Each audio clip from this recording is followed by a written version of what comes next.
All right, little afternoon city tour today, starting in Noe Valley on a significant day for the 49ers. It's June 2nd, which means they've officially freed up the $17.8 million in salary cap space that originally was assigned to Arik Armstead's salary.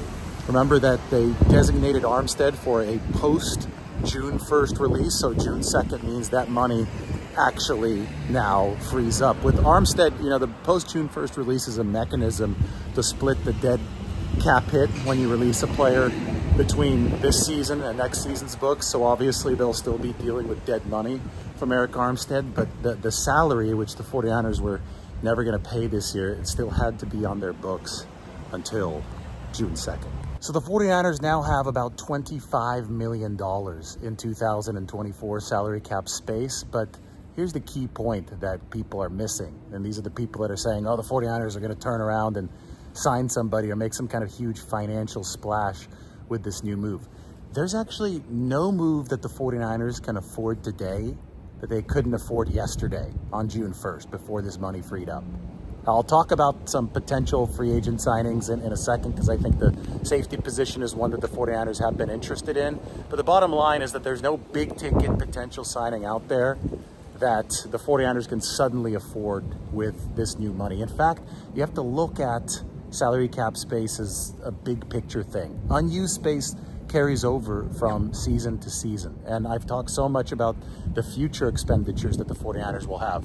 Brandon Aiyuk's new contract, when that comes. Brock Purdy's potential new deal next year. The 49ers have to be thinking about this $25 million as something they can carry over into the future, at least most of it, so they can handle all of those bills that are soon to come due. Now, that doesn't discount some additional spending on free agents this offseason. And we do know that the 49ers, at least at one point this offseason, were interested in adding a veteran safety into the mix. Remember that they hosted Rayshawn Jenkins on a visit, then Seattle gave him a 2-year deal worth up to $12 million. And Rayshawn Jenkins at his press conference said that the 49ers actually offered him the same money, but he preferred the state of Washington's tax situation. The 49ers also hosted Julian Blackmon on a visit before he re-signed with the Colts. So the evidence is there that the 49ers, at least at one point this offseason, wanted to sign a veteran safety. I mean, John Lynch at the owners' meetings mentioned that they'd still been in touch with Deshaun Gibson Sr., who's been with the team over the past 2 seasons. So the safety market has moved slowly. Somebody like Justin Simmons, a star, is still available. Somebody like Jamal Adams, formerly a star, is also still available. And it's fair to wonder if the 49ers will be interested in adding another piece as the season comes closer. Now, it's worth saying that their interest in Rayshawn Jenkins and their interest in Julian Blackmon, that came before they drafted Malik Mustafa, who's a good safety in his own right. And it also came earlier in the offseason, before they knew as much about Talanoa Hufanga's recovery. Obviously, Hufanga has been coming along from his ACL tear. We've seen him over on the side field during OTA. So maybe now they're more confident in Talanoa Hufanga actually coming back in time from that ACL tear. Maybe now that they have some intel on Malik Mustafa from practice, the 49ers don't feel that they need to add a veteran safety, but the option is still there if they do indeed want it. Now, you're probably wondering about the mural right behind me, Candlestick Park. Well, this is Roxy Food Center. I took the J Church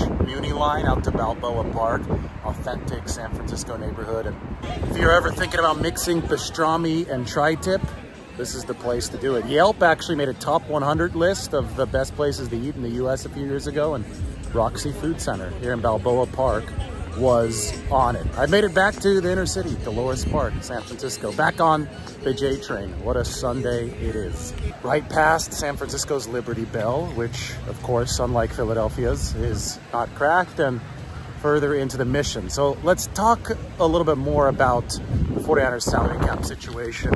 It is impossible to properly analyze the 49ers financial strategy without taking the NFL's growing revenues into account, because the more money the NFL makes, the higher the salary cap goes. And the 49ers have surfed the wave of an increasing salary cap for several seasons now. But this past season's addition to the salary cap was the biggest that we had ever seen.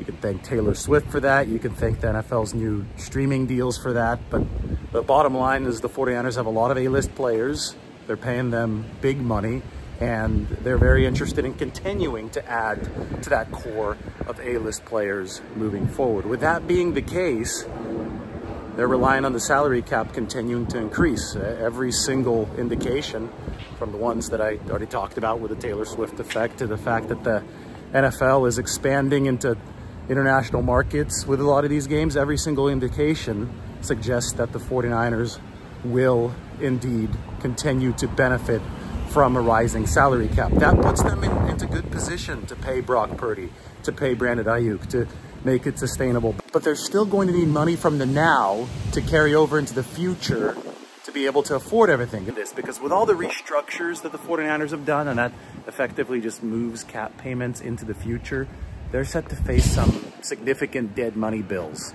in the coming years. For example, Juwan Jennings, 3 years from now, he's going to cost $8 million, which is over twice as high as any cap hit that he's going to cost while he's actually under contract and playing for the 49ers. So there's going to be, I would say, over $30 million in various dead money costs, and that money will probably grow. That total will probably grow. That's going to hit the cap in future years. So the fact that you have $25 million open right now means you can cover almost all of that, the vast majority of that at the very least, if you let it carry over into future years.